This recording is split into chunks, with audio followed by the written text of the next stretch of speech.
Hi everyone, this is Kibo Vlogs, a Filipino actor based in Saudi Arabia, and welcome back to my channel. Agad-agad ko another reaction video, ang Barda compilation, because why not? So I won't take any longer, let's start this reaction video. Sana naman wala na mga epal dito for today's video. Alam nyo ba, eto may chika ko sa inyo. Alam ko na naman yung mga basher, di ba sabi ko sa inyo, nakikita ko kung sino yung mga pumipindot.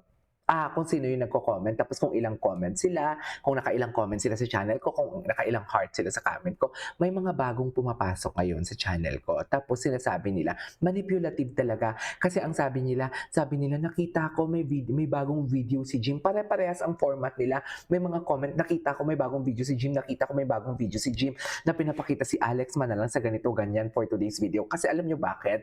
Kayong mga nagko-comment dyan or makakabasa ng comment, minapanupilit nila para ma-curious kayo at i-check ang channel ni Jim para pumindot kayo sa kanyang videos. Ganun sila kalala. Kasi kahit anong gawin nila mga fake news or kahit anong gawin nila mga ka-istorya for today's video, hindi sila mayayan, hindi sila mananalo sa aming Barda Defender.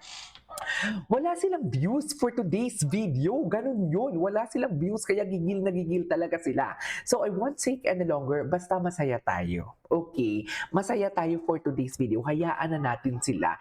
Barda real or real Barda pa din. Basta doon ako talaga sa pinabantayan niya talaga kay BFF for today's video ang kanyang binibiningklay. So dami-dami nang pwedeng upuan doon sa what do you call this? Sa event ng Misbehave, talagang sa Dasbia talaga, or talaga kay Dustin talaga itinabi si Barbie New Fortesa. Hindi siguro. Charis. Basta masaya tayo, okay? Maging masaya talaga tayo for today's video. Aabangan natin ang dapat abangan for today's video. So without further ado, let's start this reaction video. Ganon. Ay, ano to, wait lang. May close encounter with Barbie at Sparkle Run. Ay, talaga? Kay Madam Barda United? Asa si Madam Barda United? Eto na yun, ma'am. Andyan si Miss Dayan. Nagkita-kita ba kayo ni Mami Hermie dyan? Si Mami Hermie, ang alam ko na kapag nagkita sila ni Madam Barda, nandun sila sa fan run si Mami Hermie kasi nag-message siya si Mami Hermie. Tapos ito pa, binabash pa talaga binabash ni Jim ang mga Barda Royals or mga Barda fans na nagsasabi na 6 seconds encounter dyan. At least may encounter. Ikaw, Jim, tandaan mo ha, no face, no opinion. I'm sorry. Period. Wala kang muka, wala ka ding opinion. Period. Okay? 'Di ba? Ay, ito, may video. May video sila. Sina Mami, Atake. Atake talaga. Atake talaga sila. Si ano pala yun, si Tan, basta Tan ang apelyado ng lalaking yan. Gwapo talaga ng mga Chinoy ng GMA. Chat is. Iba talaga iba ang Chinoy ng GMA for today's video. Sa totoo lang, iba ang atake nila.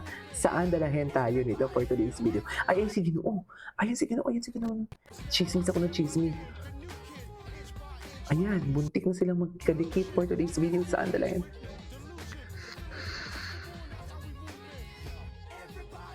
Si Ginoo.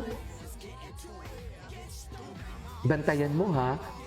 Yan talaga yung sabi, no? Bantayan mo ha. Bakit naman babantayan mo? Bakit naman babantayan for today's video? Kung walang mali siya, bakit papabantayan? Di ba? Ay, wait lang, Diyos ko. Mami, ilabas mo dito ang picture ni si Derek, Mama Hermie with Derek. Bongga talaga si Mama Hermie. Mama Hermie, ayaw ni engineer yan.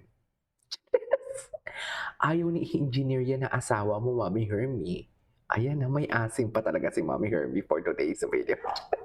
Iba talaga ang asim ng ating mga kabarda. Uy, si Master Kevin. Oh my God, kasama ni Ma'am Barda United si Master Kevin. Asan si Kim Suntan? Ang alam ko, meron dito si Kim Suntan na pinagmamayabang sa akin ni Ma'am Barda United na may picture daw sila ni Kim Suntan ba yun? Tama ba? Ilabas mo ang kay Kim Suntan, Mami. Sinasabi ko sa'yo kung ayaw mong magkanda leche-leche tayo ngayon. Chares! Ay, ayan na. Si Team, oh my God, with Kim Sontan, with Hil Cuerva, with Barbie Fortesa. Oh my God! Ilang kilometer ang tinakbo natin? Halang puti ni Kim Suntan, Ay, si David. May close encounter with David Licauco. Inggit na inggit yan si Jim kasi alam mo bakit? Hindi man lang siya makalapit pala. Kasi paano siya makalapit? Eh, hindi naman siya kilala. Charis! Di ba? Palagay niyo makakalapit siya for today's video. Eh, hindi naman siya kilala for today's video. Jim, hindi ka kilala. Ni Anino mo, hindi alam ni na Barbie and David. Kasi wala kang ang face eh.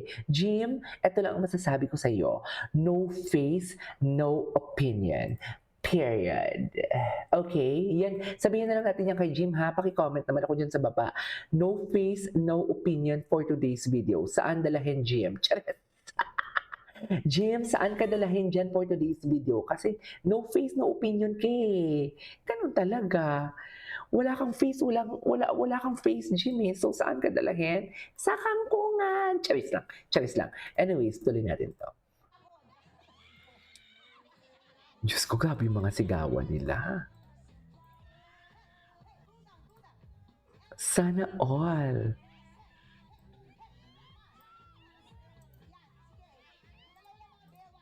Ikaw lang mga pep.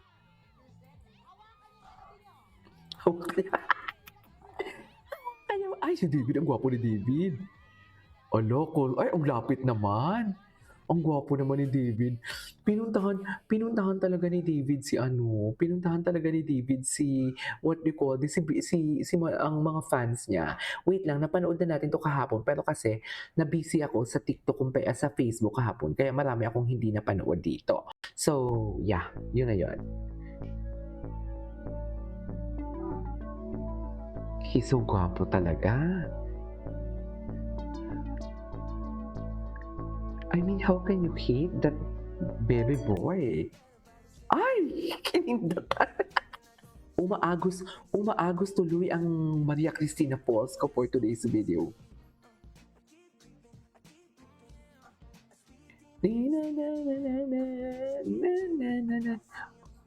Gwapo talaga ni David. David Licauco never disappoints. Sa totoo lang, his visual, hindi talaga na-disappoint ni David ang tao pagdating sa visuals niya and of course sa talent niya. Chares! Sa kanta, hindi tayo sure doon. RBB enjoying coffee and book. Chill lang siya samantalang si Jim nagkakandara pa kung paano niya magigiba ang Barbie and David Licauco. Samantalang tayo, chill lang. Tawa-tawa lang tayo for today's video. Yun lang yun. Hayaan natin siya dyan, di ba? Maingay siya ngayon, mami, kasi maingay siya ngayon kasi maraming mga ka-fake news sana mga lumalabas for today's video. Maraming mga istorya. Di ba, sabi ko nga sa inyo kahapon, ang video natin na ginagawa ng reaction video, paano tayo nagiging fake news, gumagalaw po. Hindi po yung tipong nakapost lang tapos gagawan ko ng istorya, hindi ganon. Di ba? Sa kanya di ba na para bang kung magkwento sila, alam na alam nila ang pangyayari doon at andun talaga sila sa pangyayaring yon. Sa totoo lang. Anyways, ituloy natin to for today's video. This is Kiko Vlogs. See you in my next vlog. Bye!